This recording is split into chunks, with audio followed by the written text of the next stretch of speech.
Thank you for tuning in. This episode of HawthoRNe is called Picture Perfect. Christina HawthoRNe continues to live under the pressure of a demanding job, a tough family situation, and a complicated web of relationships. In this episode, strong-willed Christina explodes when she sees her daughter Camille with a bruise on her face.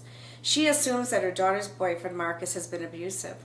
In the anger of the moment, she lashes out and physically goes after the young man. Christina calls a detective friend to handle the situation. She is so angry. After handcuffing Marcus and interrogating him, the real story comes out. Christina discovers that Marcus never did touch Camille, but instead, in a fit of rage, Camille physically attacked Marcus and injured herself by falling down. As a mother, I can fully understand Christina's reaction. No mother wants to see her daughter hurt by a man, or anyone in fact. But Christina made a common mistake. She reacted in anger before knowing the facts. I know many of us have reacted in the same way. I know I have jumped to conclusions many times without hearing all the facts and have regretted those times. James 1:19-20 warns, "My dear brothers, take note of this. Everyone should be quick to listen, slow to speak, and slow to become angry. For man's anger does not bring about the righteous life that God desires." I cannot tell you how many times I have had to talk, pray, and counsel women who have gotten into deep trouble, even physically hurting others, because of their anger. I am told that 50% of people that come for counseling have problems dealing with anger.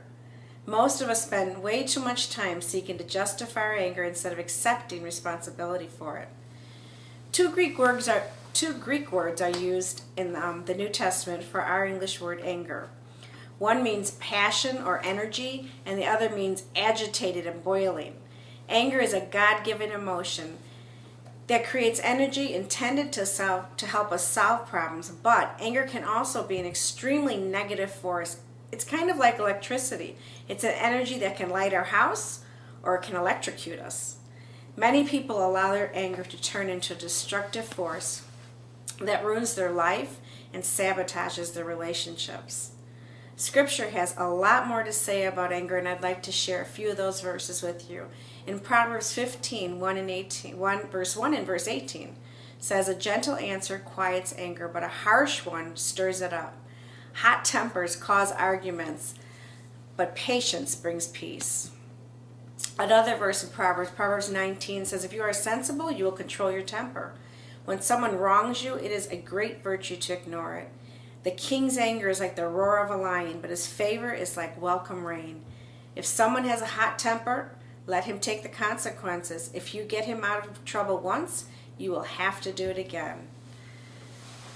Proverbs verse 25, verse 28 says, "If you cannot control your anger, you are as helpless as a city without walls, open to attack."